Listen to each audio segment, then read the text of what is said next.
મોરબીમાં પણ મુંબઈ જેવી ઘટના થતા માંડ બચી। ભારે પવનને કારણે હોર્ડિંગ ધરાશાયી થયું। મહાકાય હોર્ડિંગ ઉડીને રોડ પર પડી ગયું। સદનસીબે નીચેથી પસાર થતો બાઇક ચાલક બચી ગયો। શહેરમાં આડેધડ લગાવેલા હોર્ડિંગ જોખમી બની રહ્યા છે અને સમગ્ર ઘટનાનો વિડીયો પણ વાયરલ થઈ રહ્યો છે, જેમાં તમે જોઈ શકો છો કે આ હોર્ડિંગ પડ્યું અને એ વખતે ત્યાંથી એક બાઇક ચાલક પસાર થઈ રહ્યો હતો, પરંતુ તે માંડ બચ્યો। તો આવા અનેક હોર્ડિંગ્સો છે જે લગાવવામાં આવેલા છે, જોખમી હોર્ડિંગ્સ છે, અને ભારે પવન ફૂંકાય છે ત્યારે આવા હોર્ડિંગ્સ ધરાશાયી થઈ જતા હોય છે અથવા તો રસ્તા વચ્ચે આવીને પડતા હોય છે, જેથી જે પણ વાહન ચાલક હોય છે અથવા જે રાહદારી ત્યાંથી પસાર થતો હોય છે તેના જીવને એક મોટું જોખમ ઊભું થતું હોય છે। આ મોરબીની તસવીર છે, જ્યાં એક હોર્ડિંગ્સ પડી ગયું અને ત્યાંથી એક બાઇક ચાલક પસાર થતો હતો, પરંતુ તેનો જીવ માંડ બચ્યો છે।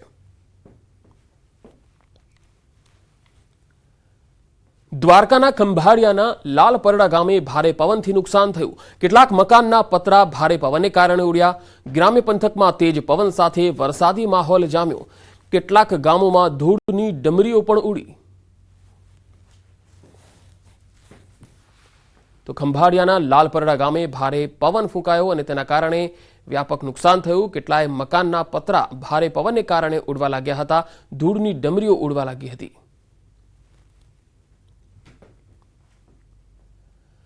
આ તરફ ડાંગમાં પણ મિની વાવાઝોડું ફૂંકાયું, જેના પગલે ભારે તારાજી સર્જાઈ। વંટોળિયો વરસાદ એવો આવ્યો કે લોકોના મકાનોના છાપરા ઉડી ગયા। કાચા મકાનોમાં રહેતા લોકોમાં ફફડાટ ફેલાયો। વઘઈના શિવારીમાળ ગામમાં 70થી વધુ ઘરોના છાપરા ઉડ્યા। તો શિવારીમાળ ગામમાં નિરાધાર લોકો માટે રાતવાસો ક્યાં કરવો એ સૌથી મોટો સવાલ હતો। ઘરના નળિયા પણ વેરવિખેર થઈ ગયા। પતરાના શેડ બનાવીને રહેતા લોકો બેઘર બન્યા હોય તેવા દ્રશ્યો જોવા મળ્યા। તો ડાંગથી આવી રહી છે આ તસવીર। બે અલગ અલગ તસવીરો આપને બતાવી રહ્યા છે। અહીંયા મિની વાવાઝોડું ફૂંકાયું, જેના પગલે મકાનના છાપરા ઉડી ગયા અને લોકો બેઘર બની ગયા। આખો શેડ જે છે એ ધરાશાયી થઈ ગયો। લોખંડના જે પતરા હતા એ પણ નીચે પડી ગયા હતા। મિની વાવાઝોડાના પગલે આ પ્રકારની સ્થિતિ જોવા મળી, જેના પગલે રાતવાસો ક્યાં કરવો એક સવાલ ઊભો હતો।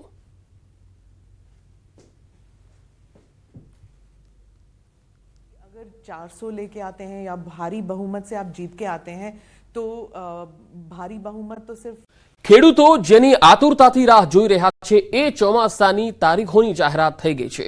ન્યૂઝ 18 ગુજરાતી ગુજરાતના ખેડૂતોની આતુરતાનો અંત લાવી રહી છે।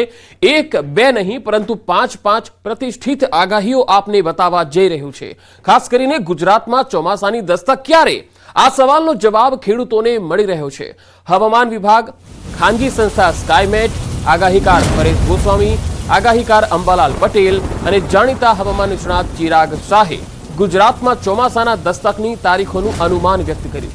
ન્યૂઝ 18ની સ્ક્રીન પર આપ 5 આગાહીઓને જોઈ શકશો।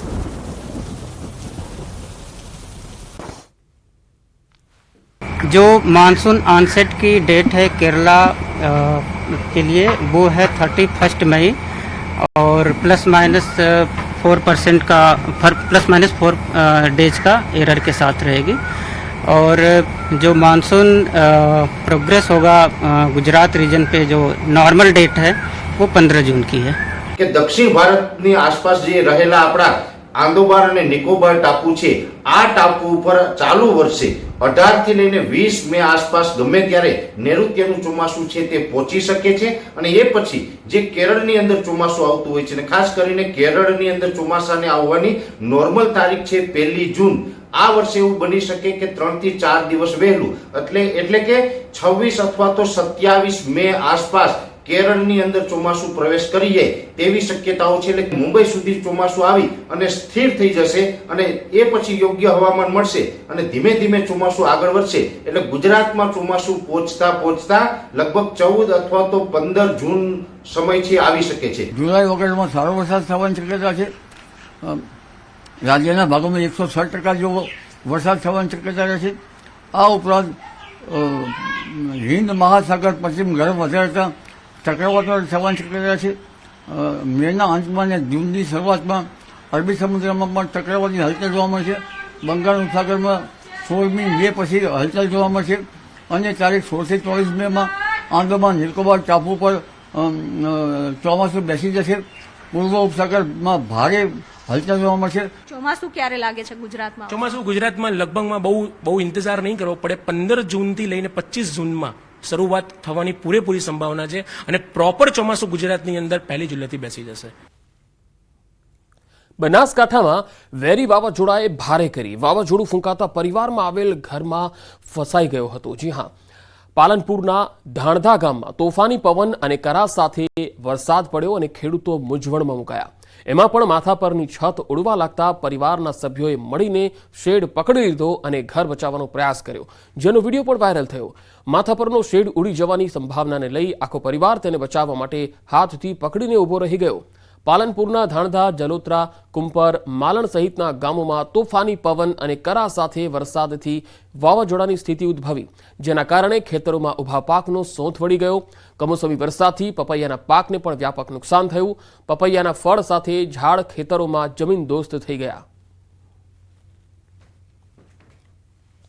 તો બે અલગ અલગ તસવીર આપને બતાવી રહ્યા છે. બનાસકાંઠાના પાલનપુરના ગ્રામીણ વિસ્તારોથી આવી રહી છે, જ્યાં એક ઘરના શેડને ઉડતો બચાવવા માટે પરિવારના સભ્યો જહેમત ઉઠાવી રહ્યા છે. ભારે પવન ફૂંકાઈ રહ્યો છે અને બીજી તસવીરમાં તમે જોઈ શકો છો કે ખેતરોમાં જે પાક છે તેનો સોંથ વળી ગયો છે. પવન ફૂંકાવાના કારણે ઝાડ પડી ગયા. કચ્છના ભીરંડિયારામાં કરાનો વરસાદ થયો. કરા પડતા વિસ્તારમાં બરફની ચાદર પથરાઈ ગઈ. આ તસવીરો જુઓ. પવન અને ગાજવીજ સાથે વાતાવરણ પલટાયું હતું. કચ્છના આજે અનેક વિસ્તારોમાં કરાનો વરસાદ જોવા મળ્યો.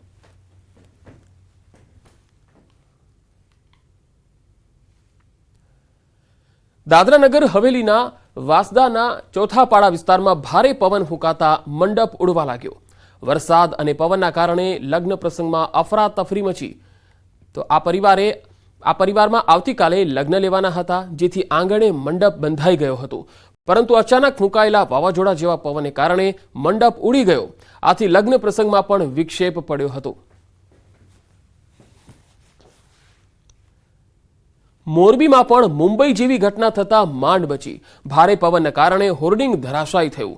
મહાકાય હોર્ડિંગ ઉડીને રોડ પર પડી ગયું. સદનસીબે નીચેથી પસાર થતો બાઇક ચાલક બચી ગયો.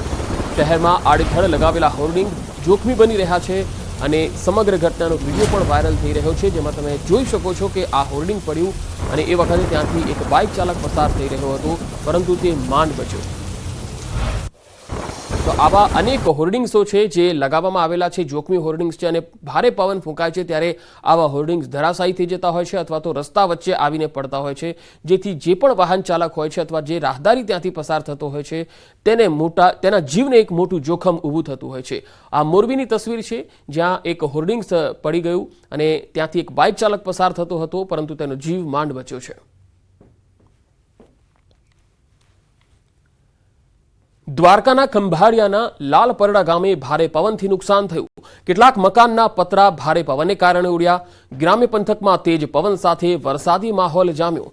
કેટલાક ગામોમાં ધૂળની ડમરીઓ પણ ઉડી. તો ખંભાળિયાના લાલપરડા ગામે ભારે પવન ફૂંકાયો અને તેના કારણે વ્યાપક નુકસાન થયું. કેટલાય મકાનના પતરા ભારે પવનને કારણે ઉડવા લાગ્યા હતા. ધૂળની ડમરીઓ ઉડવા લાગી હતી.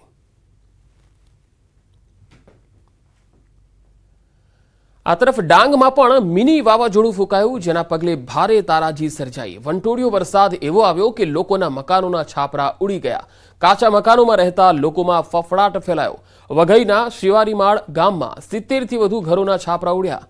તો શિવારીમાળ ગામમાં નિરાધાર લોકો માટે રાતવાસો ક્યાં કરવો એ સૌથી મોટો સવાલ હતો. ઘરના નળિયા પણ વેરવિખેર થઈ ગયા. પતરાના શેડ બનાવીને રહેતા લોકો બેઘર બન્યા હોય તેવા દ્રશ્યો જોવા મળ્યા. તો ડાંગથી આવી રહી છે આ તસવીર. બે અલગ અલગ તસવીરો આપને બતાવી રહ્યા છે. અહીંયા મિની વાવાઝોડું ફૂંકાયું, જેના પગલે મકાનના છાપરા ઉડી ગયા અને લોકો બેઘર બની ગયા. આખો શેડ જે છે એ ધરાશાયી થઈ ગયો. લોખંડના જે પતરા હતા એ પણ નીચે પડી ગયા હતા. મિની વાવાઝોડાના પગલે આ પ્રકારની સ્થિતિ જોવા મળી, જેના પગલે રાતવાસો ક્યાં કરવો એક સવાલ ઊભો હતો.